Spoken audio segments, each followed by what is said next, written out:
बिस्मिल्लाहिर्रहमानिर्रहीम। अस्सलाम वालेकुम नाज़रीन, उम्मीद और दुआ करता हूँ कि आप लोग जहाँ जहाँ पर होंगे खैर वाफियत से होंगे। राइट, जब भी कोई चीफ जस्टिस रिटायर होता है तो एक प्रोटोकॉल है, एक डेकोरम है कि जनाब फुल कोर्ट रेफरेंस बुलाया जाता है।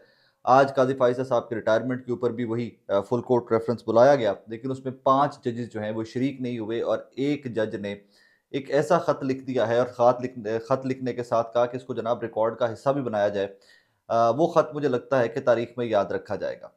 उसके बिफोर इट के उन जजेस और उस ख़त की बात करें, नॉट टू फॉरगेट, आज काजी फाइजा साहब रिटायर हो रहे हैं और आज ही मुस्लिम लीग नून के रहनुमा मियां नवाज शरीफ साहब जो साबिका वजीर आजम रह चुके हैं इस मुल्क के, वो भी पाकिस्तान छोड़ के जा चुके हैं। पिछले साल अक्टूबर में ही नवाज शरीफ साहब पाकिस्तान तशरीफ लाए थे और आज जब आप ये वीडियो देख रहे होंगे तो मियां नवाज शरीफ साहब गालिबन परवाज उनकी जो है वो उड़ान भर चुकी होगी। बहरहाल आज जो 5 जजेस रेफरेंस में फुल कोर्ट रेफरेंस में शरीक नहीं हुए, उनमें जस्टिस मंसूर अली शाह साहब हैं, जो चीफ जस्टिस बन सकते थे या जो एक्सपेक्टेड थे कि सीनियरिटी के हिसाब से, was the next chief justice. फिर जस्टिस मुनीब अख्तर साहब हैं, जस्टिस आयशा मलिक साहिबा हैं, जस्टिस अतर मिनल्ला साहब हैं और जस्टिस मलिक शहजाद साहब हैं। वो मलिक शहजाद साहब जिनको लाहौर हाई कोर्ट से एलिवेट करके यहाँ पर लाया गया था और वो भी एक तारीखी सारा स्नैरियो है कि जिस जिस तरह उनको एलिवेट किया गया एंड ऑल दैट, क्योंकि कुछ केसेस ऐसे थे कि वहाँ पर शहजाद मलिक साहब जो हैं वो हर्डल बनकर खड़े हो गए थे। अब इसमें एक ख़त लिखा है रिफ्यूज़ल का, इनकार करने का, जस्टिस मंसूर अली शाह साहब ने,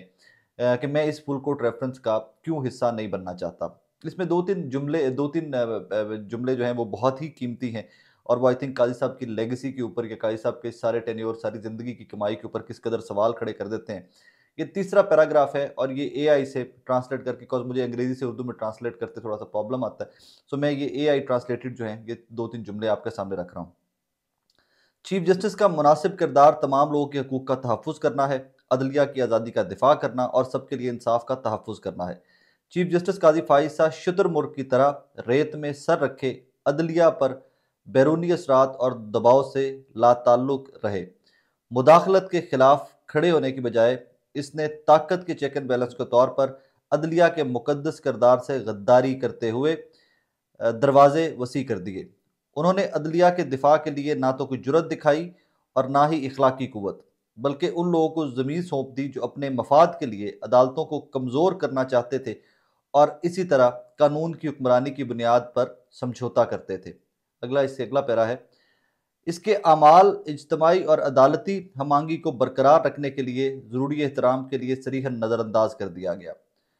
खुद इंसाफी के नमूने के जरिए वो मुकालमे में शामिल होने में मुसलसल नाकाम रहे और इत्तफाक राय के साथ क़यादत करने से इनकार कर दिया, जो अदालती क़यादत की पहचान है। इसको इस अदालत के फैसलों का बहुत कम ख्याल है।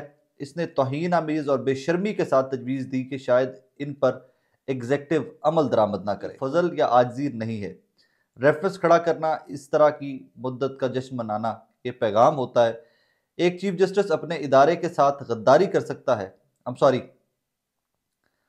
रेफरेंस खड़ा करना और इस तरह की मुद्दत का जश्न मनाना, ये पैगाम जाएगा कि एक चीफ जस्टिस अपने इदारे के साथ गद्दारी कर सकता है, इसकी ताकत को ख़त्म कर सकता है, मामूली और घटिया काम कर सकता है और फिर भी इसे इंसाफ के एक मुअज़्ज़ज़ खादम के तौर पर मनाया जा सकता है। मैं माजरत खा हूँ, मैं नेक ज़मीर में से ऐसे चीफ जस्टिस के खिलाफ रेफरेंस में खड़ा नहीं हो सकता। जस्टिस मंसूर अली शाह साहब, ये मंसूर अली शाह साहब ने जनाब आज ख़त लिखा है और साथ इसका पहला जुमला है, you are kindly requested to place this letter of refusal on the record for the reference proceeding. Reference proceedings जो हैं उनका भी इसको हिस्सा बनाया जाएगी। जस्टिस मंसूर अली शाह साहब ने लिखा है। सुप्रीम कोर्ट के अंदर तकसीम थी, हम सब ने देखा। 2-3 चीज़ों के ऊपर मैं आज इस ब्लॉग के अंदर बात ज़रूर करना चाहूँगा। जस्टिस मंसूर अली शाह बहुत ऑनरेबल आदमी हैं, बहुत ऑब्वियसली कोई उनको पंचायती मंसूर अली शाह साहब कहता है, कोई कुछ कहता है, कोई कुछ कहता है। ये तमाम इल्ज़ामात या ये तमाम जो इस सारे ख़त के अंदर चीज़ें लिखी गई हैं, मंसूर अली शाह साहब सीनियर पीनी जज थे, काज़ी फ़ाइज़ साहब चीफ जस्टिस ऑफ पाकिस्तान थे। ये सब कुछ हो रहा था, पूरा पाकिस्तान देख रहा था, पाकिस्तान से बाहर बैठी दुनिया ये सब कुछ देख रही थी। कैसे बुनियादी इंसानी हकूक़ को रोला गया, कैसे 6 जजेस ने ख़त लिखे, कैसे यहाँ पर बल्ले का निशान छीना गया, कैसे डकैतियाँ मारी गई लोगों के हकूक़ के ऊपर, कैसे तहरीक इंसाफ की सीटें छीन-छीन कर देते रहे, काज़ी फ़ाइज़ साहब उधर देते रहे। सब कहानी अपनी जगह के ऊपर है। मेरा शिकवा या मेरा सवाल ये है कि ये तमाम जजेस, जो 5 जजेस आज नहीं हुए सारे मामले के अंदर शरीक इस रेफरेंस के अंदर, ये कहाँ पर थे? अतर मिनल्ला साहब कहाँ पर थे? जस्टिस मंसूर अली शाह साहब कहाँ पर थे? आज आप ख़त लिख रहे हैं कि जब काज़ी फ़ाइज़ साहब जा रहे हैं, जब ये सारा ज़ुल्म-ओ-सितम हो रहा था, तो आप तो तब भी सीनियर प्यूनी जज थे, तब भी अल्लाह ने आपको इख्तियार दिया था। हम ये नहीं कहते कि हम ये एक्सपेक्ट नहीं करते कि कोई जजेस बीच में कोई हौकनियाँ पकड़ के एक-दूसरे के ऊपर हमला कर दें सुप्रीम कोर्ट के अंदर। लेकिन ये जब सारा कुछ आइन पामाल किया जा रहा था, जब ये सारी कॉन्स्टिट्यूशनल अमेंडमेंट्स आ रही थी, तो मंसूर अली शाह साहब कहाँ पर थे? Where were you at that time? ये सवाल बार-बार आपसे होता रहेगा क्योंकि जब-जब आप काज़ी साहब के ऊपर सवाल अब उठाएँगे तो लोग आपके साथ ये भी सवाल उठाते रहेंगे कि जनाब हम मानते हैं ये सब कुछ हुआ, जो आपने लिखा ये सब कुछ दुरुस्त लिखा आपने, लेकिन आप तब कहाँ थे जब ये सब कुछ हो रहा था? आपको अल्लाह ने तब भी ताकत दे रखी थी। आप तब भी रोक नहीं सकते थे तो कम से कम आवाज़ तो उठा सकते थे कि जी काज़ी साहब चीफ जस्टिस हैं, मैं सीनियर प्यूनी जज हूँ, मेरे पास बहुत सारे इख्तियारात नहीं हैं, लेकिन whatever is happening in this country that is wrong. तब किसी बंदे ने आवाज़ नहीं उठाई, तब खामोश तमाशाई बने रहे और आज लिखने वाले तो ये भी लिख रहे हैं, मतलब I would be very honest with you, लिखने वाले तो ये भी लिख रहे हैं कि अगर यही मंसूर अली शाह साहब को चीफ जस्टिस ऑफ पाकिस्तान बना दिया जाता, तो ये काज़ी साहब के साथ बैठे हुए जिस तरह जिया अफरीदी साहब काज़ी साहब की तारीफ़ें कर रहे थे, उसी तरह शायद मंसूर अली शाह साहब भी साथ बैठे हुए तारीफ़ें कर रहे होते और किसी को कोई एतराज़ ना होता कि what happened in the past. So ये एक अजीब से मयार हमारी सोसाइटी के हैं, बड़े अफ़सोस का मकाम है। और फिर ज़्यादा अफ़सोस का मकाम ये है कि एक बड़े सीनियर हमारे रिपोर्टर हैं, मोहसिन साहब एयरवाई से, उन्होंने लिखा हुआ था आज काज़ी फ़ाइज़ा साहब और उनकी अहलिया रिटायर हो गई। मतलब ये किस किस्म का निज़ाम चलता रहा इस मुल्क के अंदर कि काज़ी फ़ाइज़ा साहब की अहलिया तो कोई सरकारी पोज़ीशन के ऊपर नहीं थी।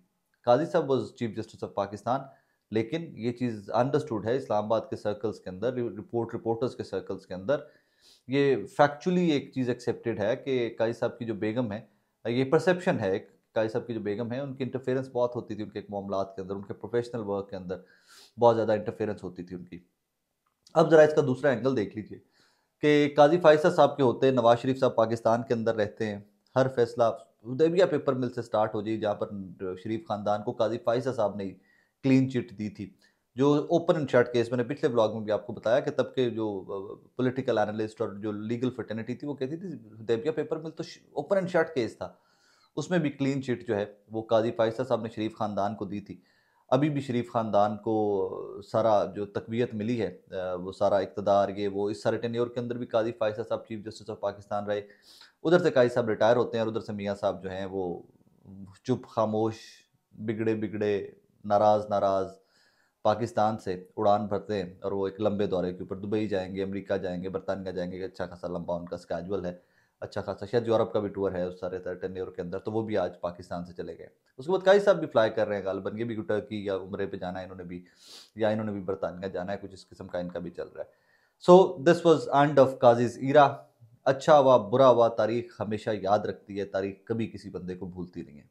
आप जितने भी उसमें कह लें कि जी मैंने ये बड़ी नेक-नियति से किया ये वो, आपका किरदार क्या था?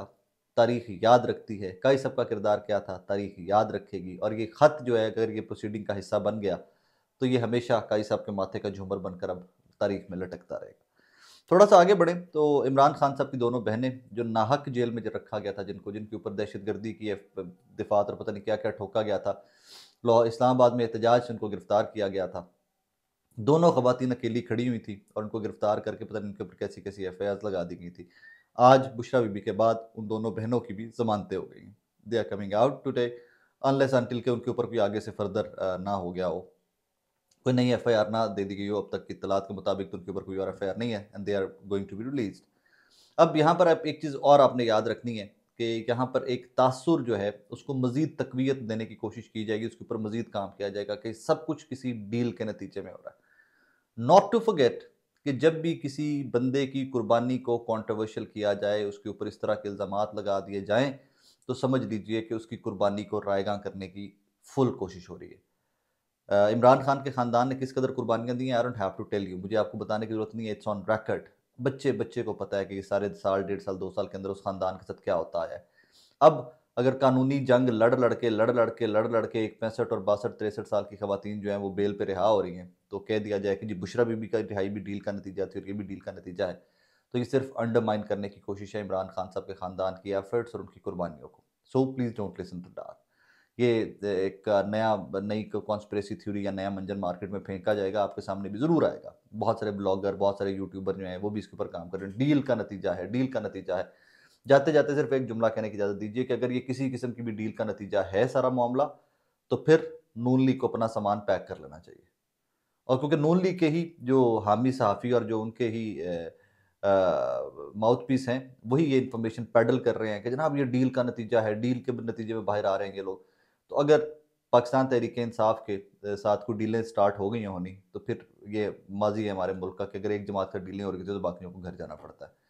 आई hope and I pray democracy wins one day and in days to come हम ये चीज़ चेरिश करें, हम ये चीज़ सेलिब्रेट करें कि यहाँ पर लोग अपनी एफर्ट्स के ऊपर ऊपर आते हैं। यहाँ पर कोई डील्स नहीं होती, यहाँ पर कोई ढील्स नहीं होती। यहाँ पर कोई काज़ी फ़ाइज़ा साहब के चीफ़ जस्टिस बनने पे पाकिस्तान नहीं आता और उनकी रिटायरमेंट पे पाकिस्तान से बाहर नहीं चला जाता। लोगों को पता है कि यहाँ पर इंसाफ़ हर चीफ़ जस्टिस के होते मिलेगा, हर अदालत से मिलेगा और जहाँ पर गलत है वहाँ पर सज़ा मिलेगी। So I hope and I pray कि वो टाइम भी आए। बाकी बहुत सारा अपना ख़्याल रखिएगा। येट अगेन आप तमाम लोगों को जुमा मुबारक।